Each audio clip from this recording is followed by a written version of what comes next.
Alright, how you doing? This is the update from my last video. This might come a few days later just because I haven't filed a police report or nothing has been finalized yet. But yeah, it's the same outfit, the same clothes because it's literally hours later. I'm recording this at 3 a.m. November 1st. I was hit by a car while riding my school. I'm dead. I'm gonna try to stay, on path of the story. I'm just gonna have to throw y'all back into my mind and what happened. I'm going downtown. I live downtown. If you live in downtown Baltimore, you know the Chick-fil-A on the Middle Harbor Way. You know what I'm talking about. So I take my normal route almost every day. I'm going down across the street. I'm trying to go forward and hit this right.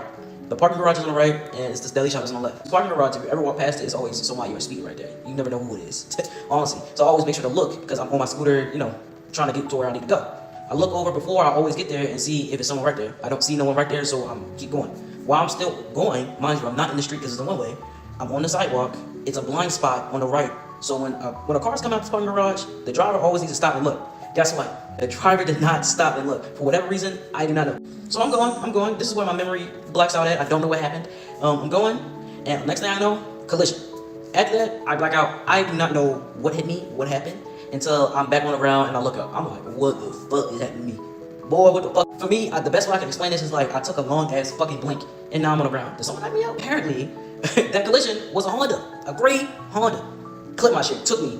I must have flew or something. Mind you, I don't know how far I went up. I could have just took a tumble. I could have flew. I had no idea. But mind you, I'm 280. The scooter goes about 12 or 13 miles per hour. I'm not going that fast. So the car has to go a pretty fast distance to get out of that parking garage to make me go somewhere. That's all I'm saying. But whatever. I guess I tried to brace myself. I must have seen, him at the last minute while he was speeding down and knocked my dumb ass and put me straight on my ass. Let me say this. The driver was fucking concerned. And don't worry, I got all this information. And his face, you can see the horror on his face. He thought I killed him. He thought he killed me. I'm gonna keep it a beat. Me too. I'm gonna kill me too. The way he hit me with that gun. So after this happens, he's like, holy fucking shit. And me, I'm in pain. It's like I'm in pain for a second, and then the adrenaline kicks in, and then I'm cool. But the main thing I'm focused about is this fucking ringing, and I have no idea what happened. I don't know who these people are. I'm freaking out. I'm like, what the fuck? Why am I on the ground?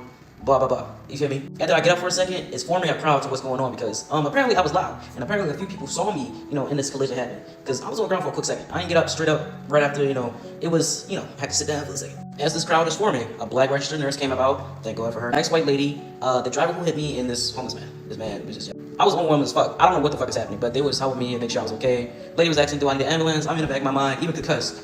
Do I need an ambulance? I don't know, man.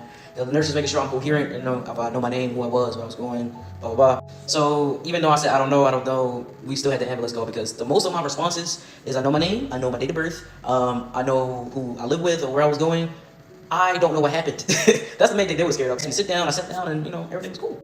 Naturally, what you're trying to be a good Samaritan to ask, you have anyone to call right now? I try to call my girl. She's at work already and she's a supervisor, so I already know it's going to be hard reaching her where I'm at. But I know my mom is up the street and I just got off the phone with her before I left. So I called her like this. I'm going to show you how it was. She said I answered like this.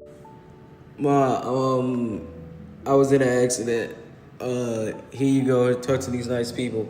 You shit you not. And mind you, when they asked me, who do you want to call? I was like, can I call my mom? I remember this. I'm looking back on this like, what the fuck is wrong with me? After that, they explained what happened. We exchanged information. I really didn't want to get checked out or anything, it seemed like, but the ambulance crew still came around to make sure I was okay. But they were really concerned about the main thing. Did I know what hit me when I fell? Initially, no, but then the memory started coming back that the car hit me. The lady, the police officer, everybody was like, I really think you should go to the hospital. But if you don't want to go to the hospital, at least let me check your vitals. They were trying to trick me getting that motherfucker. I was like, I don't know if I want to get in that bed. Probably wondering why the fuck do you not want to go to a hospital and you're close by to a hospital, considering that you live downtown. One, nigga, I ain't poor. I know the bill is gonna come up. I don't know if this guy is gonna be a good Samaritan for real, and I don't want to be stuck with this dick, straight up. So my house is up the street. If I'm really feeling groggy that long, I will go to the hospital myself. That's what I was thinking in that moment. Because in my mind, nothing is hurting. It's apparent nothing is broken. I don't know if anything's bruised or scraped up. The worst thing that was scraped up was my gloves. I really like my gloves. If my scooter, I already knew was gonna be fucked up. I already knew that was gonna be fucked up. Because that Honda fucked me up. I'm assuming that's what happened. Mind you, my scooter is basically broken, by the way. But after a lot of pleading, my mother on the phone like, look, we're good. If she can walk, I'll say let her walk home. My son's gonna come in. My brother is gonna make sure we're gonna meet, and then we're gonna take it to my house. So that's what we did. The police officer, by the way, bless your heart, he walked me to my house just because, for the peace of his mind, just because I'm not going to no ambulance. I'm not sitting in the back of no car, and I wasn't going for none of this shit. I just wanted to go home. Go home. And when I got home, don't worry, I didn't lay down anything. I feel like if I laid down, my injuries could have got worse. So my brother came and picked me up from the lobby, got my scooter and everything, and we was out of there. And after that, I stayed at my mama's house for maybe 3-ish hours, 2-ish hours, until my girl got off.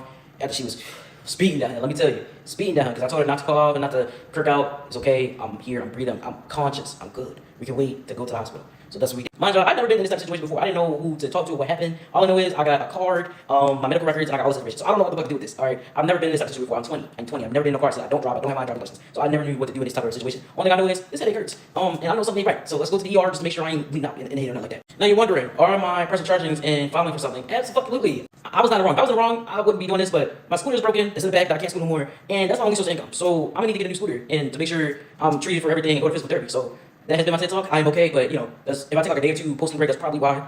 Yeah, I'm still kind of concussed by the way I'm explaining the story, but hopefully you enjoyed. See you later.